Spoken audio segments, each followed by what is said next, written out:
अलग अलग कॉम्बिनेशंस हम लोगों ने देखा है। Okay fine. नाउ सी हमारा ये पेटेंटेड सिस्टम है जो किसी के पास नहीं है, जो बहुत बड़ा यूएसपी सेलिंग फीचर है, जो हाइड्रोलिक क्विक कपलिंग कनेक्शन बोलते हैं। जो स्क्रीड की जो अलग अलग एक्सटेंशन टुकड़े हैं, नट बोल्ट सिस्टम नहीं है। 5320 में नट बोल्ट सिस्टम है, बट 7920 VB88 स्क्रीड में it is totally hydraulic quick coupling. Hydraulic quick coupling कैसा होता है? 1 2 3 और 4 बोल्ट रहता है। ये 4 बोल्ट के पीछे में दिखता नहीं है, दूसरा फोटो में दिखाऊंगा आपको कि उसमें हाइड्रोलिकली ऑपरेटेड सिलेंडर रहेगा, और वो सिलेंडर जो है, ये कनेक्शन यहाँ दिखता है, ये सिलेंडर इधर दिखता है थोड़ा, ये सिलेंडर इधर दिखता है थोड़ा, तो उसके हाइड्रोलिकली कनेक्शन यहाँ पे रहेगा। ये कनेक्शन इसके साथ जुड़ना है, इसको उसके साथ जुड़ना, उसको उसके साथ जुड़ना, ऐसा लाइन में जुड़ते जाएगा। और एक होस हम देते हैं मशीन के फ्रेम में, एक जगह में पॉइंट लगा देंगे और बटन दबाएंगे, लाल बत्ती और जल जाएगा, तो हाइड्रोलिक कॉइल अंडर प्रेशर आ जाएगा और ये बोल्ट जो है बाहर आ जाएगा और ये स्लॉट के अंदर में बैठ जाएगा। स्लॉट कैसा है मैं दिखाता हूँ आपको। ये देखिए slots, these are the slots. ये बोल्ट इसके अंदर में जाके बैठ जाएगा और उसके बाद हाइड्रोलिक प्रेशर बंद कर दीजिए, वो खींच लेगा। So here you can see the tamper and the electrical coil for heating the tamper, and you can see the motor also here. Here is where the tamper की coupling, this is where the vibration की coupling. So अलग अलग screed की joint करेंगे तो PVC coupling रहेगा, coupling इसके साथ में जॉइंट करता है।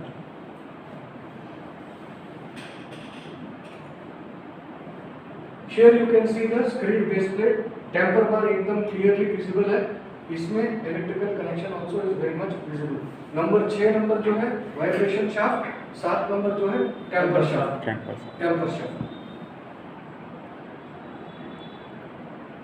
सो you can see the 11 number जो है mounting holes for extensions, 4 hole रहता है, वो माउंट होता है उसमें। एंड 13 नंबर और 12 नंबर देखिए, 13-12 नंबर जो है फ्रंट प्लेट है और 13 नंबर जो है मोटर। सो कल पेपर में जाएंगे तो आपको बताना पड़ेगा कि टोटल कितने मोटर है स्क्रीड में, कितने पंप है मशीन में, कौन सा मोटर क्या काम करता है और कैसा कनेक्शन होता है। मैं यहाँ नहीं बताऊंगा, सस्पेंस है, वो कल के लिए रखेंगे। ओके, सो नॉर्मली 17.5 mm ये बाहर आ जाता है बोल्ट, 17.5 mm। इस बार एक्सपॉन हुआ था ना 1 महीना पहले मई में, तो हमारा 7320D पेपर जो हाइड्रोलिक एक्सटेंशन वाला था, somebody had done something, किसी ने क्या किया मालूम? ये जो नट है ना, लॉक नट, ये लॉक नट से 3 चूड़ी बाहर आना चाहिए, that is the standard fitting, service fitting. किसी ने ये पूरा नट खोल के ये पूरा नट बाहर कर दिया, नट बाहर कर दिया, तो ये 17.5 से ज्यादा हो गया है। तो स्क्रीड को हम लोग, मैं और हाजी साहब दोनों बैठ के ज्वाइंट कर रहे थे उस दिन एक्सकॉन की फील्ड में स्टॉल के सामने, तो ज्वाइंट ही नहीं हो रहा, बीच में 5 mm का गैप आ रहा है, कितना भी ट्राई करो नहीं हो रहा। फाइनली हमने ये वो टेक्नीशियन को बोला, ये इसका बोल्ट थोड़ा चेक करो, टाइट है कि लूज है। देखा तो 3 चूड़ी बाहर आना चाहिए, ये 1 चूड़ी ही बाहर है, थोड़ा चेक कर लो। देखा तो सभी बोल्ट कोई लूज करके किया है। अब बोगले वाला किया है, भगवान जाने कौन किया, फैक्ट्री वाला किया, कौन किया पता नहीं। So, ऐसा भी हो सकता है, you can get this kind of problems also, इसलिए मैं आपको बोल रहा हूँ। So, टेम्पर जो है नॉर्मली हमारा 20 से लेके 21 mm का थिकनेस रहेगा, और ये 5 mm तक घिसने तक आप चला सकते हैं, उसके बाद टेम्पर को बदली करना पड़ेगा। Please remember this.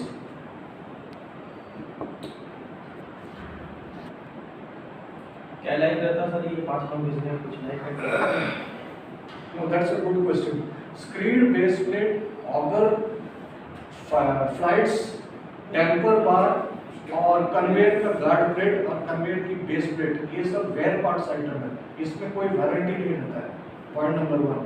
Point number 2, life, normal life अगर it depends on the hardness, Brinell hardness of the stone that you are using there. अभी फॉर एग्जांपल बैंगलोर प्लांट के नजदीक में there is a place called Doddaballapur which is on the way to the airport, Bangalore airport. वहाँ पे पत्थर बहुत नरम है, जिसके वजह से 1200 आवर्स लाइफ मिला था। Similarly, in Kerala we got only 400 hours. Some other place in Delhi we got 750-800 hours. So the life जो है ना minimum 1000 hours तो आना चाहिए, but again it depends on the strata. जो पत्थर आपका साइड में नजदीक में क्वारी से निकल आता है प्लास्टिक करके, उसकी हार्डनेस के ऊपर डिपेंड होती है। हार्डनेस ज़्यादा रहेगा तो रगड़ देता है मेटल, हार्डनेस कम है तो मेटल का रगड़ना कम हो जाएगा और लाइफ बढ़ जाएगी। ठीक है, so it's not an easy question, इतना आसान नहीं है इसको जवाब देना, ये आपको थोड़ा सोच के जवाब देना पड़ेगा। जैसा अभी हमने जवाब दिया वैसा टाइप का जवाब देना पड़ेगा। Do not commit saying that मैं 1000 आवर्स का गारंटी देता हूँ, 5000 का गारंटी देता हूँ, 500 का गारंटी देता हूँ, ऐसा मत बोलिए, क्योंकि भोगले वाला they are giving guarantee, they are saying minimum 1000 hours आएगा करके बोल रहा है, सब लोकल बनाया है। And I will tell you one more thing,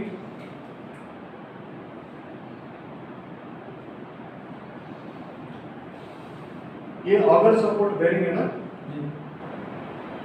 वोगले ने जाके बोला कस्टमर को कि वोल्वो की पार्ट्स बहुत महंगा है,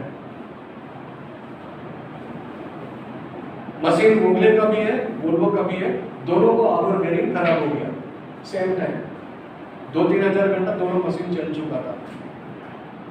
हमारी कॉस्ट जो था 42,000 समथिंग आया, सॉरी 27,000 समथिंग आया, उनका 17,000 आया। Immediately the engineer went to the site and said, "This is what I told you." मैं उसी दिन आपको बोला था वोल्वो केवल मत ले लो, आप भुगत रहे अभी, पैसा दो। कस्टमर फोन कर दिया रघु नाइक को, बोला क्या यार आप थोड़ा ऐसा करना है, ये लोग ऐसा बोल रहे हैं और ऐसा ऐसा हो गया, क्या बात कर रहा है। रघु नाइक बोला 1 मिनट रुकिए सर, आप उसका इनवॉइस भेजिए मेरे को, जो वोगले में जो ऑगर बेरिंग का सपोर्ट का जो इनवॉइस था वो पार्ट्स लिस्ट भेजिए मेरे को, मैं आपको बता देता हूँ। हमको ऑर्डर दिया, सो डीलर को ऑर्डर दिया, डीलर सप्लाई किया, मटेरियल साइट में पहुंचा, पहुंचने के बाद पता चला कि वोल्वो ने ये आर्म, इसकी बेरिंग और इसकी सील और इसकी ग्रीस निपल और इसकी सील रिंग्स एक सेट में बना के असेंबल करके बना के भेजा 27,000। वोगले वाला ने ओनली द आर्म भेजा 17,000, बेरिंग नहीं है, सील नहीं है, ग्रीस निपल नहीं है। अभी कस्टमर तो मशीन बंद है, फिर कस्टमर उसको गुस्से में फोन किया, बोला सर आपने आउटर आर्म मांगा था, मैंने वही कोट किया, आपको ये चाहिए तो बोलना था, मैं कोट करता था, और कंप्लीट करके देखा तो his was coming around 33,000 rupees. Customer को मजबूरी से लेना पड़ा और बाद में रघु नाइक उसको फोन करके बोला देखिए सर ये हालत, बोला सही बात बोल रहे हो। So please let me remind you, our parts are not costly, dealer का मार्जिन रहेगा ही रहेगा, हमारा सब सैलरी उसी से निकलता है, सो पार्ट्स का मार्जिन रहेगा, लेकिन मार्जिन रहने के बावजूद भी हमारे पार्ट्स जेन्युइन पार्ट्स हैं and it is also good quality parts. So please believe in this one, Vogele बहुत कुछ खेल कूद करता है।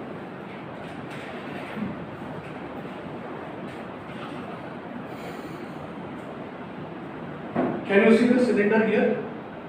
यस सर, ये हाइड्रोलिक सिलेंडर है, यहाँ पे भी दिख रहा है, इधर भी है, इधर भी है, वर्ड तो बाहर आ जाता है और हाइड्रोलिकली बंद हो जाता है। I show you the video, clearly समझ में आ जाएगा। सो टेम्पर में जो है, this is a eccentric shaft, this is also an eccentric shaft. So eccentric shaft जब रोटेट होगा तो ये आइटम जो है, आर्म जो है ऊपर नीचे होगी, रेसिप्रोकेटिंग, जैसे पिस्टन इंजन का पिस्टन होगा, हाँ ऊपर नीचे होता है ना कनेक्टिंग रोड, वैसा टाइप का लगा हुआ डिजाइन। सो ये ऊपर नीचे होगा तो टेम्पर जो है वो भी ऊपर नीचे होगा, ऊपर नीचे होगा। Clear? Any doubts on this? हाँ, क्राउनिंग 7920B में दिखा रहा हूँ क्राउनिंग, जो सिलेंडर इधर रहेगा हाइड्रोलिक क्राउनिंग करने के लिए, एक हैंडसेट रहेगा और हाइड्रोलिकली आपको अटैच करके क्राउनिंग कर सकता है। तो इसमें एक एडवांटेज ये है कि मैं सुबह बोला, आप किसी ने पूछा था ना how many plates, best plates are there, बीच में एक गुटका रहेगा करके बोला था, ध्यान से देखिए इस एरिया में एक छोटा सा गुटका और एक बोल्ट, ये दोनों के बीच में गैप है ना, उसमें लाइन नहीं आना चाहिए ना, उसके लिए ये गुटका डालता है। कभी कभी कस्टमर क्या करता है, बोल्ट लूज करके गुटका को सीधा कर देता है। ऐसा लंबा लंबा की तरफ गुटका करना चाहिए, वो सीधा कर देता है गुटका को, तब उसके बीच में लाइन आ जाएगा, 5-6 मिनट का गैप है। सो ये लॉक सिस्टम रहेगा, यहाँ पे एक सिलेंडर रहेगा, यहाँ पे लॉकिंग सिस्टम होगी। सो जब भी आप हैंडसेट ऑपरेट करेंगे, सबसे पहले ये सिलेंडर ऑपरेट होगी, ये लॉक निकलेगा। ये लॉक निकलने के बाद ये जो है ऐसा होगा या ऐसा होगा, ऐसा होगा या ऐसा होगा, दोनों चाहिए। क्राउन भी कर सकता है, गल्ली भी कर सकता है, दोनों both are possible. Positive crown is called crown, negative crown is called gully. तो ऐसा भी आ जाएगा और ऐसा भी आ जाएगा, बोथ आर पॉसिबल।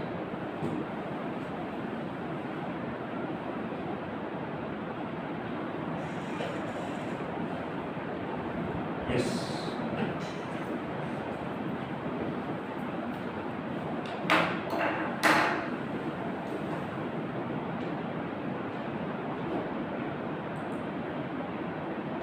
ओके, ध्यान से देखिए हाइड्रोलिक कपलिंग कैसा होता है। बोल्ट बाहर आया हाइड्रोलिक प्रेशर से, बोल्ट बाहर आया, स्लॉट के अंदर बैठ गया और इसको स्क्रीड को नीचे की तरफ दबाएंगे, ऑटोमेटिकली स्क्रीड नीचे बैठ जाएगा, हाइड्रोलिक प्रेशर रिलीज करेगा तो ये खींच लेगा और लॉक कर देगा।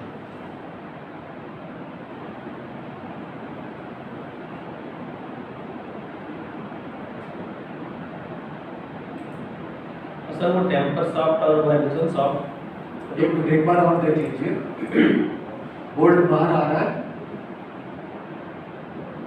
तो स्लॉट के अंदर बैठ जाएगा, फिर नीचे कर लो और फिर स्क्रीड का दोनों का बेस प्लेट सीधा है कि नहीं चेक करने के लिए यहाँ पे एक बोल्ट और यहाँ पे एक एडजस्टमेंट बोल्ट दिया है, उसके बाद एडजस्ट करके लॉक कर देना चाहिए। हाँ जी, आपका सवाल था। वो टेम्पर सॉफ्ट और वाइब्रेशन सॉफ्ट जो है उस वाले में भी लगा रहता है, एक्सटेंशन वाले पे।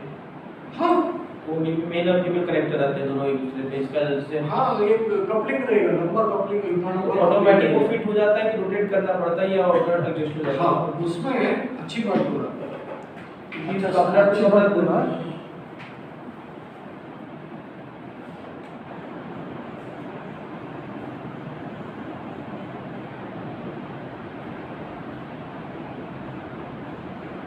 ऐसा रहेगा, यहाँ पे एक दांत गायब रहेगा, कपलिंग के अंदर में भी एक दांत गायब रहेगा, एक दांत बड़ा रहेगा और ये शाफ्ट में एक दांत कम रहेगा।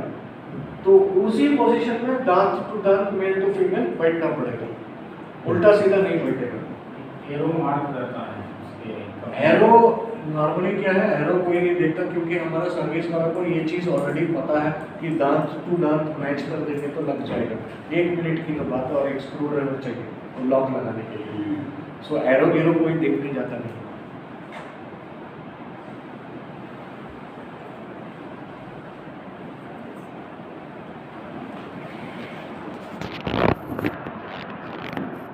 Okay, screed controls.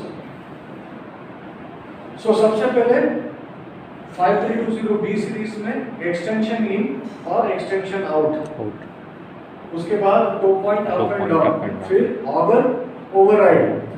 जब मशीन खड़ा है और ऑगर चालू करना है, ऑटोमेटिक मोड में डाला है, front end forward rivers river neutral में है तो ऑटोमेटिक मोड में ऑगर चालू नहीं होगा।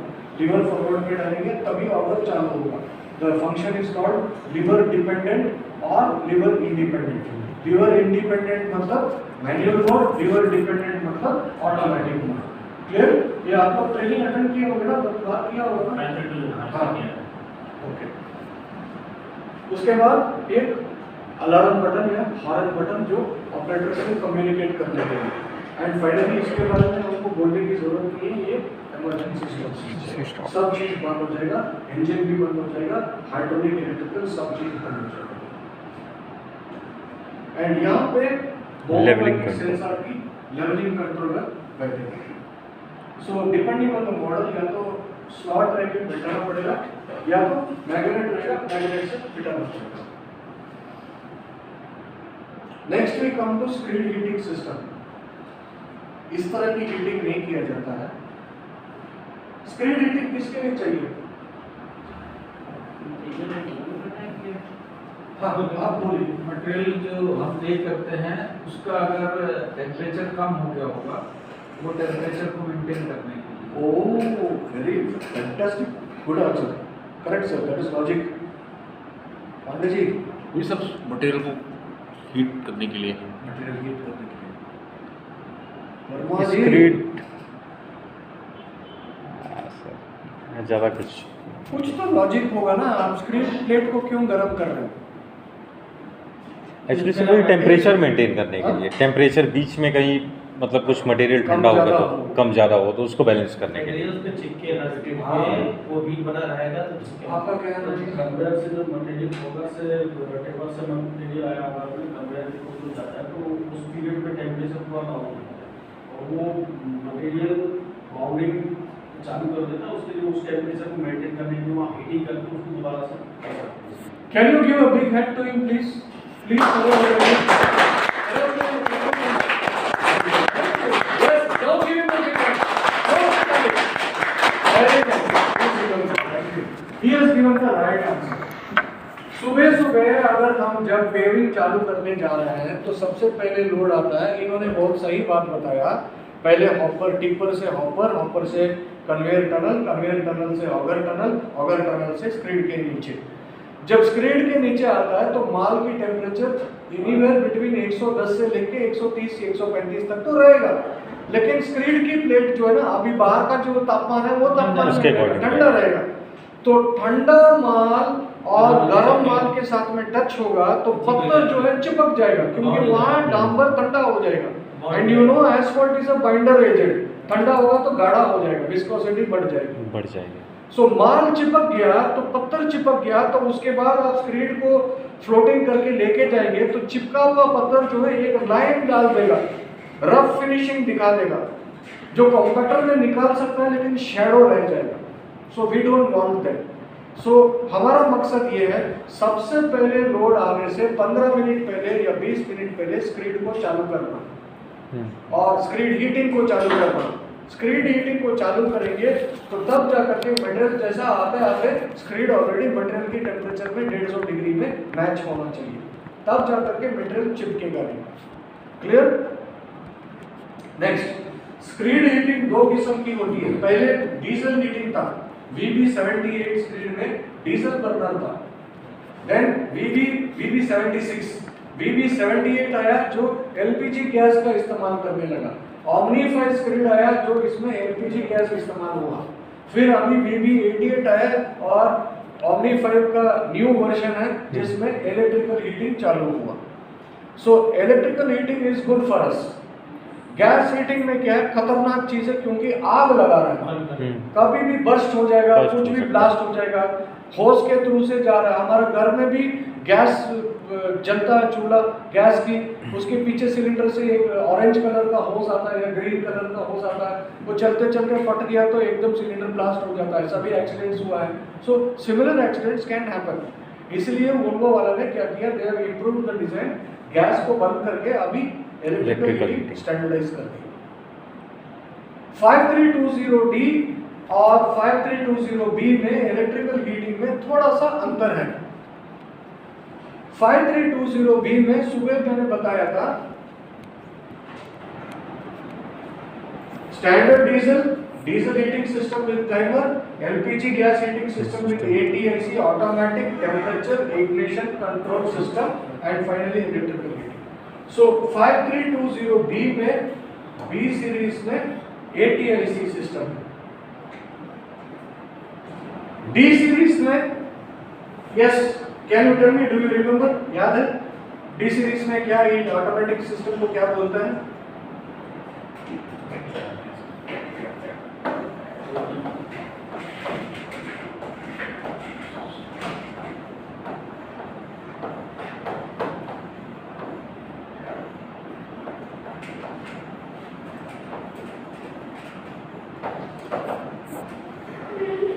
Auto sequential screed heating. 5320B electrical system में it is automatic temperature ignition control system. 5320D में because there are electronics, ECU है, So therefore the system is upgraded and you get what is known as auto sequential screen heating system.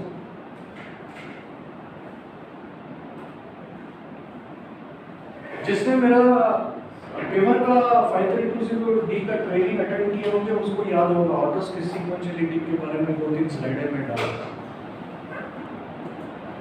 Automatic temperature ignition control system में simple चीज है, gas burner रहेगा और LPG gas nozzle के through से आएगा और यहाँ पे स्पार्क प्लग रहेगा।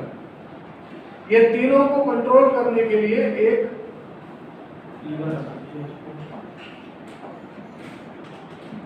क्या लिखा मैंने आईसीयू, हॉस्पिटल का आईसीयू नहीं है, ignition control unit, super ignition control unit. Unit. So एक बर्नर के लिए एक आईसीयू रहेगा। सो आईसीयू क्या है? It works on the process of ionization. ये टेक्निकल वर्ड है, सर्विस ओरिएंटेड है। It works on the process of ionization. So ICU will know when the LPG gas is going to be open and उसका कितना millisecond के बाद spark plug के लिए high tension current भेजना पड़ता है। High tension means around 10,000 15,000 volts spark plug में जाएगा, तब जाकर के स्पार्क पैदा होगा। उसके बाद ये ब्लोअर चालू कर देगा, यहाँ से कंप्रेस्ड एयर फुल स्पीड में आएगा, इधर से गैस मिक्स होगा, इधर से इधर आएगा और इधर स्पार्किंग होगा और यहाँ पे विस्फोट होगा और ये जो आग पैदा होगा ये चेंबर में जाके बेस प्लेट में टक्कर होगा और बेस प्लेट को गर्म करेगा, जैसे बलवार की भट्टी। हाँ एग्जैक्टली सेम ऑलमोस्ट हाथ से कर रहा है, ये इलेक्ट्रिकल ब्लोअर लगा के। सो ऑटोमेटिक टेम्परेचर इग्निशन सिस्टम में you have only two controls. One control is for ignition and one control is for controlling the blowers. अभी आप पूछेंगे ये क्यों ऐसा हो रहा है? Very important. 4 कॉइल है, सो 4 बर्नर है, चारों बर्नर का फ्लेम फॉल्ट इंडिकेटर्स है। Flame fault indicators FFI, flame fault indicators. कोई भी बर्नर काम नहीं कर रहा है तो आईसीयू सेंस करके इसमें पावर सप्लाई देगा, ये बल्ब ऑन हो जाएगा, तो ऑपरेटर को मालूम हो जाएगा कि वो पर्टिकुलर स्क्रीन की बर्नर काम नहीं कर रहा है। Next, when you switch on burner you have to switch on the ignition first. When you switch on the ignition, there is in the electrical circuit there is a timer relay for 60 seconds. 60 seconds के बाद 60 seconds के लिए ignition control unit जो है केवल ये blower को चालू करेगा। इसमें 2 एडवांटेज है, एक जो भी अनबर्न्ड गैसेस है वो निकल जाएगा और शुद्ध हवा कंप्रेस्ड एयर अंदर आएगा। After 60 seconds automatically ignition control unit will open the solenoid electrically operated valve for allowing the LPG gas from the cylinder to flow into the nozzle. Clear? And parallelly क्या करेगा? Spark भेजेगा, high tension current भेजेगा। High tension voltage जाएगा तो spark चालू करेगा। इतने में गैस और एयर इधर कंबाइन होके एयर टू फ्यूल मिक्सर बराबर रहेगा। बराबर रहने के लिए इधर एडजस्टमेंट्स है, ये ब्लोअर का फैन को एडजस्ट कर सकता है, आगे पीछे कर सकता है कि एयर ज्यादा फ्यूल कम या फ्यूल ज्यादा एयर कम, आपको एडजस्ट कर सकता है मैन्युअली। सो इधर ये मिक्सचर इधर आएगा तो स्पार्क आएगा तो ब्लास्ट होगा and that explosion of fire will go into the screen heating chamber. So इसलिए इसको automatic temperature ignition control system बोला जाता है।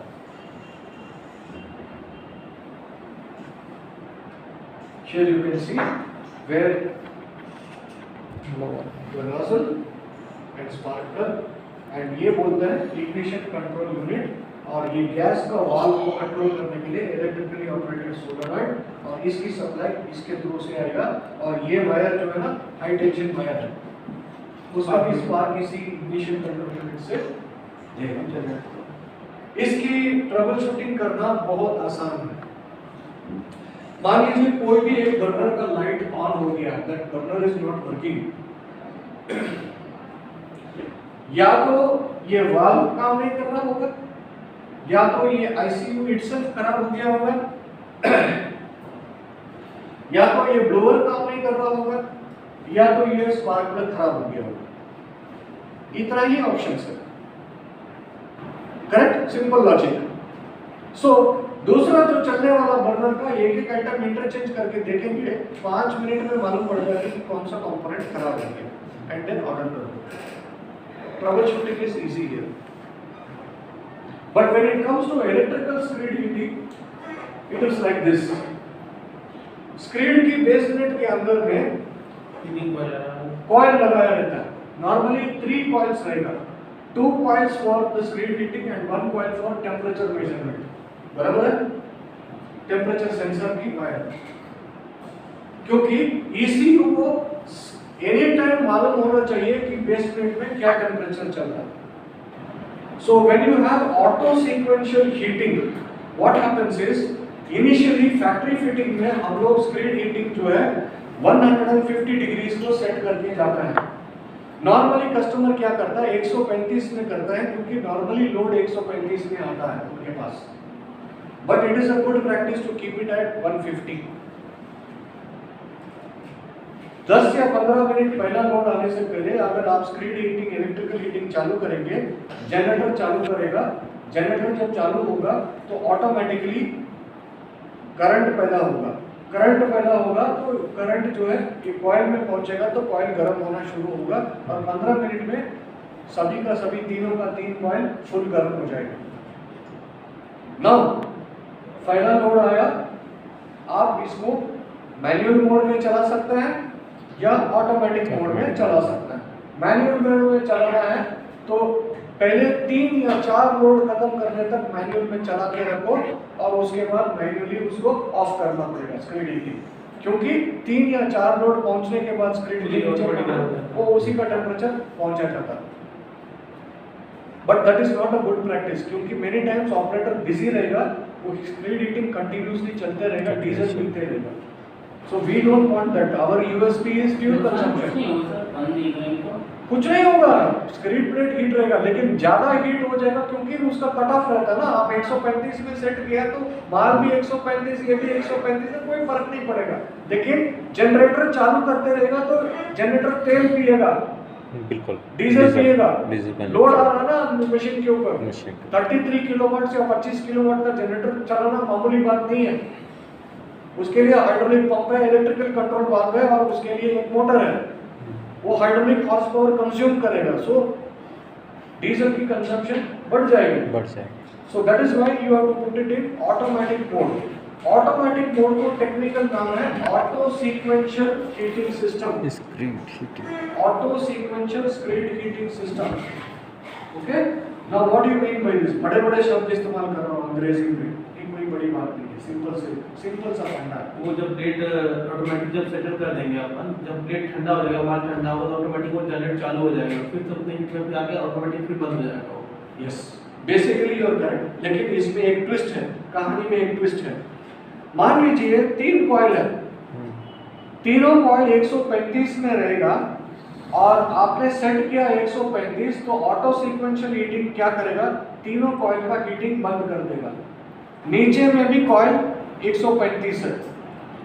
एक 15 लोड जाने के बाद ये राइट साइड, ये लेफ्ट, मेरा लेफ्ट साइड वाला कॉइल, आपका राइट है, मेरा ये लेफ्ट है, लेफ्ट वाला कॉइल जो है 5 डिग्री कम हो गया, किसी भी रीजन को 5 डिग्री कम हो गया, तो टेम्परेचर सेंसर ECU को सिग्नल देगा, तो उसी कॉइल को चालू करो, बाकी 2 कॉइल को बंद रखो। वो ऑलरेडी 135 में है, ये 130 में है।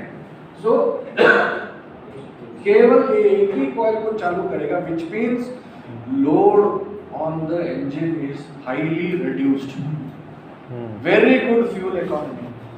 This is what they talk you know, auto sequential screed heating system. उसके बाद दूसरा कॉइल डाउन हो गया तो उसको भी चालू करेगा, उतने में ये पहुंच गया, इसको बंद कर देगा, इतने में ये चालू हो गया, ये डाउन हो गया, ये चालू कर दिया, ये बंद कर दिया। टेम्परेचर मेंटेन ये सिस्टम ऐसा बनाया गया है सॉफ्टवेयर में, हर 5 डिग्री डाउन होने से मॉनिटर होते रहता है। सो 135 डिग्री कट ऑफ है, फैक्ट्री फिटिंग इज 150 डिग्रीज, 135 के नीचे जाएगा, 5-5 डिग्री जाते जाते में मॉनिटर होगा, और वो 5 डिग्री रेस करने के लिए अगर 4 मिनट की हीटिंग चाहिए तो केवल 4 मिनट के लिए हीटिंग चलेगा। ये नीक पैनल से सेट होता है इसका? ये फैक्ट्री में फिटिंग में सेटिंग करके बेचते हैं। बाद में कस्टमर कैसे करता है उसको? कस्टमर को कुछ हाथ लगाने की कोई जरूरत नहीं है, ऑटोमेटिक मोड स्विच है, ऑटोमेटिक में डाल दो, ये अपने आप चलते रहेगा। तो कस्टमर वो को सर केवल 150 में अपन करेंगे या फिर हम तो 150 में सेट करके फिर दिए, customer? आपकी मर्जी है, आपकी आप कस्टमर है, आपकी साइड में 135 चाहिए, 140 चाहिए, 145 चाहिए, 150 चाहिए, 160 चाहिए, आपकी मर्जी आप रखिए। आप फॉर एग्जांपल कुल्लू मनाली में पेविंग कर रहे हैं, जहाँ पे एम्बिएंट टेम्परेचर 3 डिग्री 4 डिग्री एकदम पूरा पट्टा हिल जाएगा आदमी का, तो उसमें स्क्रीन जल्दी ठंडा हो जाएगा, तो वहाँ पे 160 170 को सेट करना पड़ेगा आपको। हैदराबाद के एरिया में माइंस एरिया जिसका नाम है रामागुंडम, वहाँ पे ambient temperature 52 degree 53 degree centigrade है, तो वहाँ पे 120 को सेट करो, बहुत हो गया।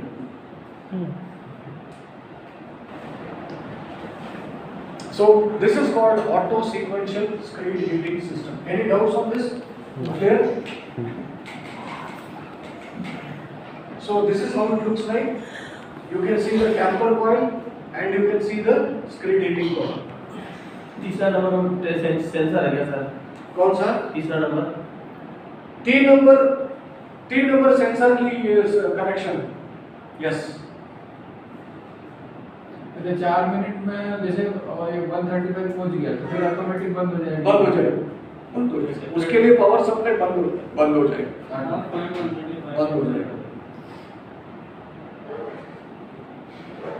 आप देखिए ये जनरेटर है, ये बगले में ये सिस्टम नहीं है क्या? बिल्कुल नहीं। उसमें गैस हीटिंग है ना? उसका भी इलेक्ट्रिक हीटिंग है, ऑटोमेटिक भी है, वो सीक्वेंस में नहीं है, अपना सीक्वेंस हमारे जैसा नहीं है। एक बार चालू करेगा तो जितने कॉइल है सभी कॉइल एक जैसा हीट होते रहेगा। Automatic sequence Okay. नहीं नहीं, है। आपका ऑटो सीक्वेंशियल हीटिंग, इसलिए उसका डीजल लेवरेज ज़्यादा आएगा। ऑब्वियसली बस 25-30 किलोवाट का जनरेटर आप घुमा रहे हैं, कंटिन्यूअस चलेगा तो उसके लिए हाइड्रोलिक पावर तो काफी चाहिए ना। एक तो बड़ा पंप चाहिए जितना फ्लो देना है, और मोटा वाला मोटर चाहिए उसको घुमाने के लिए, जनरेटर की शाफ्ट को घुमाने के लिए, एंड वो आरपीएम मिनिमम 800-900 आरपीएम में चलना चाहिए। ये तो बेसिक्स ऑफ इलेक्ट्रिकल्स है, सभी को पता है। नहीं तो जब सर सिंगल कॉइल हीटिंग चालू करेगा तो कंजम्पशन कम करेगा, किलोवाट जनरेट करेगा आपका। किलोवाट की बात नहीं है, किलो सी ओके नहीं, मैं कहने लगा जिसे कंजम्पशन कम होगा। I have to explain something else. यहाँ पे पावर अडाप्टर है, ठीक है, बिजली है उसमें, हाँ, बिजली यूज हो रहा है कि नहीं? नहीं, अभी तो यूज नहीं यूज होता। नहीं हो रहा ना। मैं लैपटॉप का कनेक्शन प्लग करूंगा तब जा करके मैं कंज्यूम कर रहा हूँ, तब जा करके मेरा लोड आता है। अगर मैं निकाल दिया तो ऐसे ही पड़ा रहेगा, जनरेटर फालतू में घूम रहा है तो कोई पैदा नहीं हो रहा है ना करंट। करंट उत्पत्ति जब भी चाहिए उत्पत्ति होगा, जब भी चाहिए इस्तेमाल होगा, जब भी चाहिए इस्तेमाल नहीं होगा। नहीं मुझे पता है सर, मतलब सिंगल हीटिंग कॉइल जब मेरा पहला कॉइल अगर गर्म होगा तो पूरा जनरेटर पावर करेगा वो, कि सिंगल जनरेटर पावर करेगा वो? अब एक ही जनरेटर है, मोटर एक ही आरपीएम में चलता है। अगर 800 आरपीएम में चलना करंट पैदा करने के लिए 400 वोल्ट, तो एक ही जनरेटर में एक ही मोटर में एक ही 22 किलोवाट में चलता है, पर 22 किलोवाट की आउटपुट नहीं रहेगा। एक कॉइल हीटिंग करने के लिए अगर 15 वाट या 15 वाट्स की या 16 वाट की आउटपुट है तो उतना ही जितना जरूरत पड़ता है उतना ही आउटपुट यूज करेगा ना। जितना बिजली लोड जो है इसमें है, ये लैपटॉप चलाने के लिए कितने करंट चाहिए उतना बिजली हम खींचते हैं। बिजली तो मेरे पास 10 लैपटॉप चलाने के लिए इसमें प्लग डाल के चला सकता हूँ, अवेलेबल है बिजली। लेकिन जितने लोड चलते हैं उस हिसाब से आपका यूनिट का कंजम्पशन होगा और इलेक्ट्रिकल का बिल आएगा। जनरेटर चल रहा है उससे कंज्यूम नहीं हो रहा है, जब जनरेटर खींचेगा बिजली जनरेटर से तब कंज्यूम होगा, तब लोड पड़ेगा। जब ECU कनेक्शन देगा, कॉइल की वायर की कनेक्शन कटिंग कनेक्शन देगा, तब जाकर के सीक्वेंस से फायदा क्या हो? सीक्वेंस से फायदा क्या हो रहा है आपको कि कंजम्पशन कम हो रहा है?